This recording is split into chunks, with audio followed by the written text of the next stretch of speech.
Welcome back. Still tuned in to News and Views right here on Salam Media with myself, Salailo Makwidiri.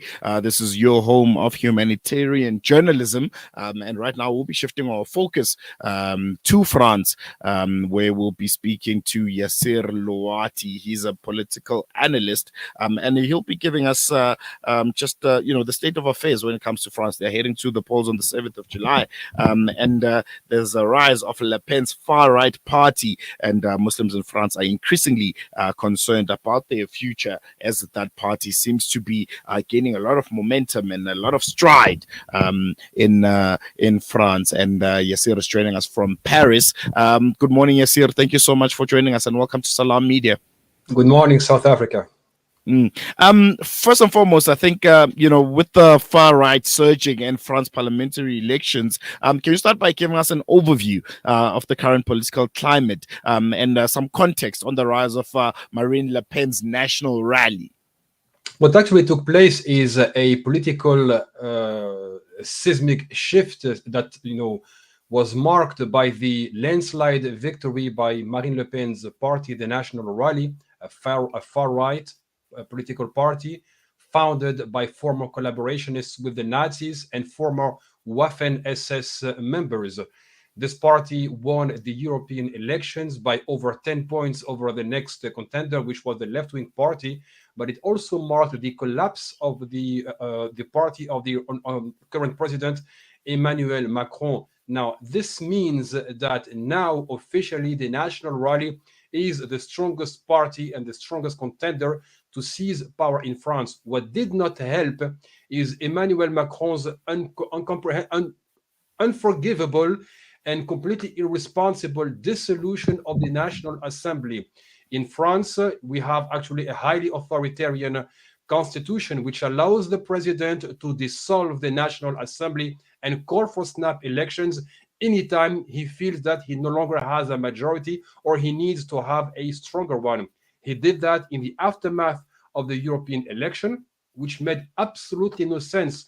A European election is a European election. There should be no ramifications at the national level. So Emmanuel Macron dissolved it, and the victory of the National Rally during the European elections translated in another landslide victory in the first round of the parliamentary elections.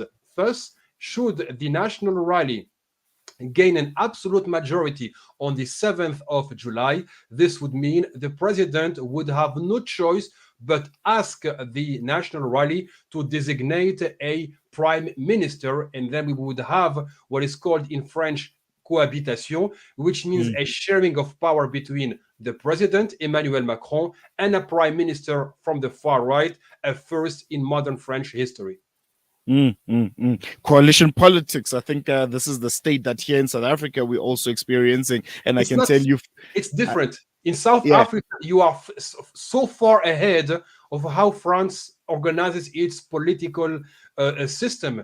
Coalition governments are a sign of a healthy democracy. But in France, we always rely on an absolute majority, which means governments are unable to work in coalitions, to find compromises, to negotiate. We have a king-like president who has overwhelming executive powers, and you have a prime minister who only rules if he has an absolute majority. So in your case, you are far luckier in Johannesburg than how we are right now in Paris. Really interesting times ahead. But I think, what's really interesting for me is the fact that, France is home to one of the largest Muslim communities in Europe. What's the impact of the rise of the far right affected the Muslim community in France, both in terms of day-to-day living and also just the broader societal attitudes that are emerging? Well, what we see right now is an explosion in racist discourse in the media and in the streets, hate crimes targeting Muslims, blacks, Arabs. We see neo-Nazis and neo-fascists now openly saying they are going to kill blacks and Arabs and Muslims.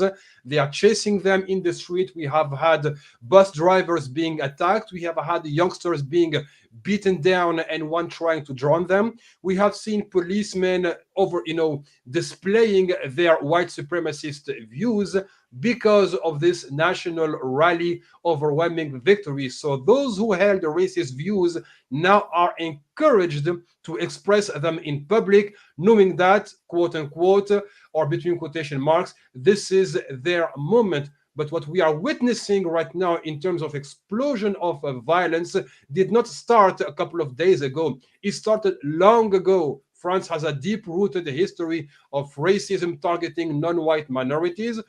I'm not going to get into the colonial history and slavery, but let's say for the past 40 years, there has been an acceptance, a growing acceptance of these racist views.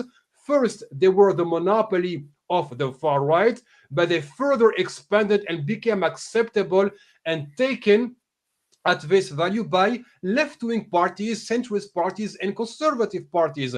So Marine Le Pen and her father, Jean-Marie Le Pen, are no longer the monopolists when it comes to discourse. And what Marine Le Pen is harvesting right now is a successful campaign of normalization of her party, which was further exacerbated when left-wing socialist presidents use the exact same terms as Marine Le Pen when it comes to Islam, Muslims, immigrants, and minorities.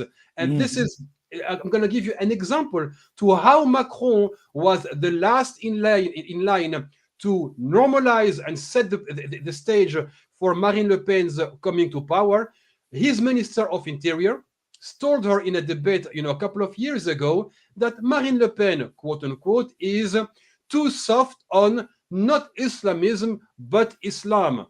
And when you take a look at the legislation passed by Emmanuel Macron, they are all coming from the program set by the far right. So how different is it for many people that if Emmanuel Macron passes legislation that had been advocated for by the far right, and Marine Le Pen coming to power, they will tell you, we have seen these measures being passed by more respectable governments. Why would it be a problem now that we have Marine Le Pen at the gates of power?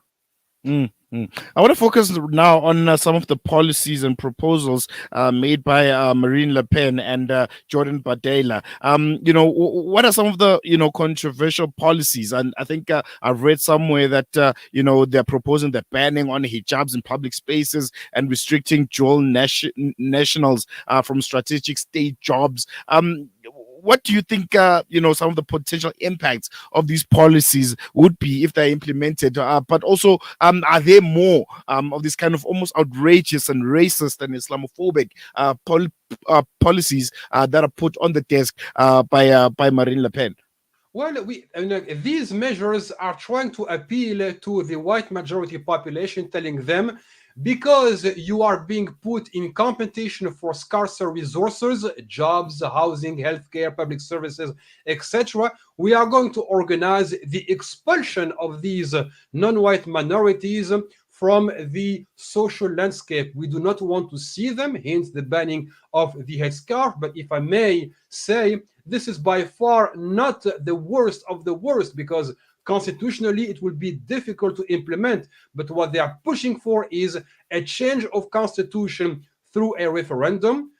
Think of that as what the populists do. You have a far-right owned media landscape in France, so you prepare the minds to change the constitution. And second, you make sure that once these minorities have been identified as such, as not being part of the national body, the nation, etc., we expel them from having access to these so-called strategic jobs. However, this is completely fallacious, because all strategic jobs, before they accept anyone, white, black, Muslim, Arab, Roma, Jew, whatever, there is always a deep, a profound, and long and extensive investigation on the person, that person's relationship, their network, their political views, etc. So there is no need to keep those people from accessing the jobs, because they are already inaccessible to problematic people. The second one, we even have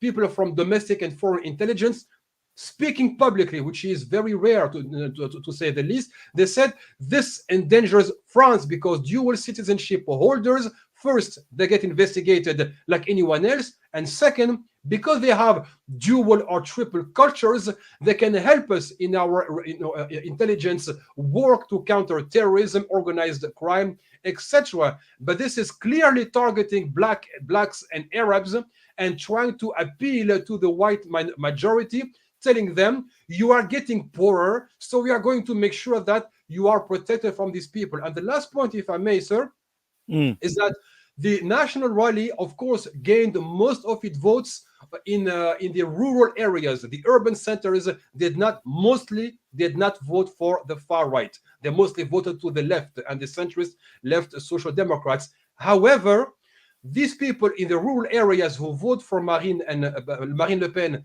and Jordan Bardella, when asked and surveyed and polled, they say, we have a sense of insecurity and that we are losing our country. But if you take a look at where they live, they don't have many blacks or Arabs or minorities.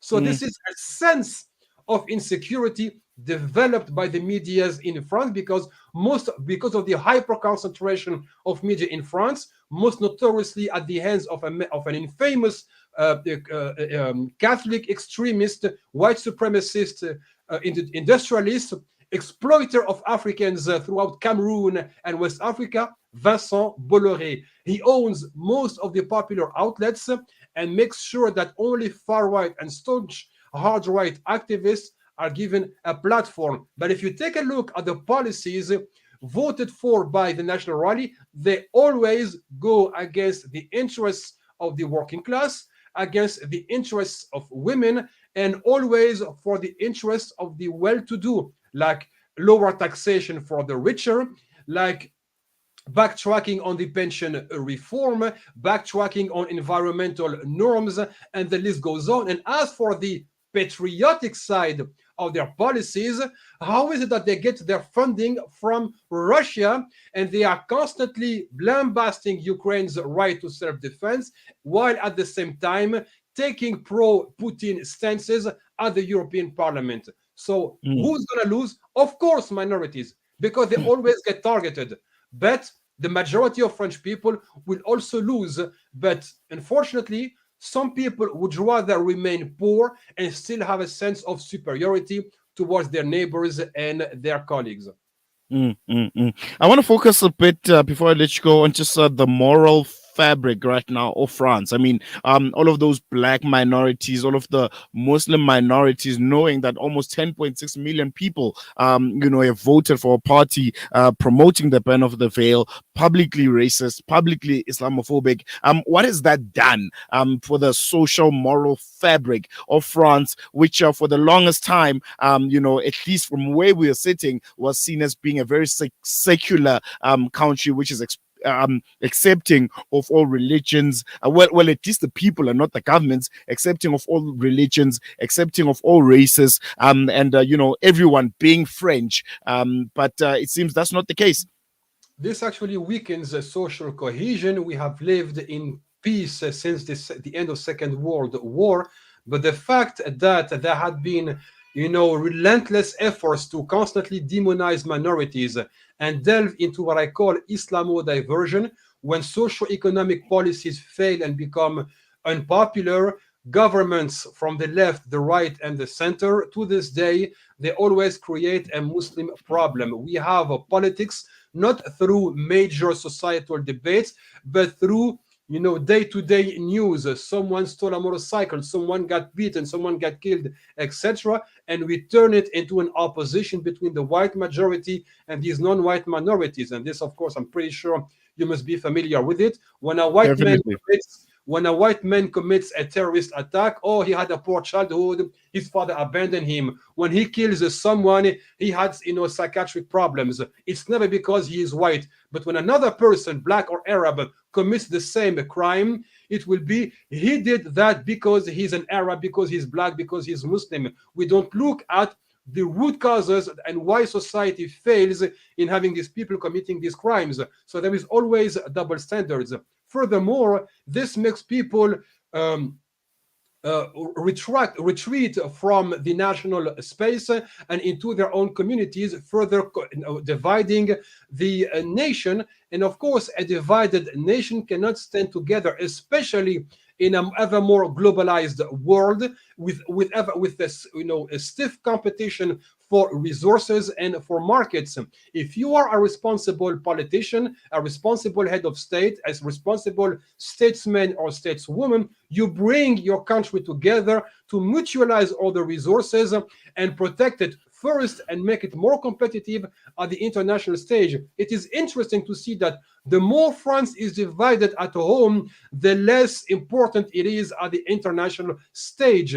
And what this translates in loss of opportunities for millions of people in France, but also for many people, especially now with the rising tendency of migration, Muslims who get their degrees, who get respectable jobs and high positions, they all tend to leave to the US, to the UK, to China, to the UAE, Qatar, Saudi Arabia, Turkey, etc. So we see that the morale right now in France is really, really low. People feel they are at the verge of a precipice, and we have Emmanuel Macron literally playing with fire in order for him to stay in power. To quote, some series that everybody knows about, he would be ready to rule his country, even if it means ruling over ashes. I think that's where we're going to leave it. Yasser, thank you so much for giving us the time and giving some kind of insight into the current affairs of France while you guys are heading up to the elections on the 7th of July. Merci beaucoup. Thank you.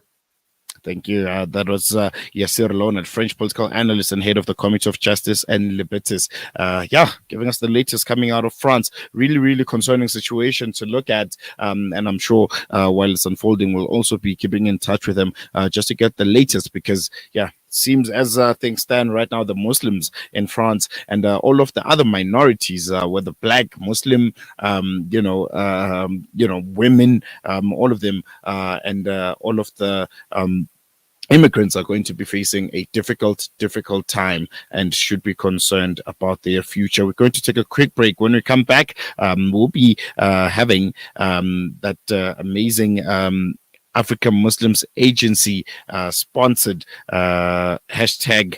Okay, I just lost my bearings. We'll be having Fire Up. This is going to be with Imran Chunara. He's a personal excellence mentor and CEO of African Muslims Agency. This hour of news and views is sponsored by African Muslims Agency. African Muslims Agency, a beacon of hope to communities for over 35 years in Africa and beyond. More on that after this.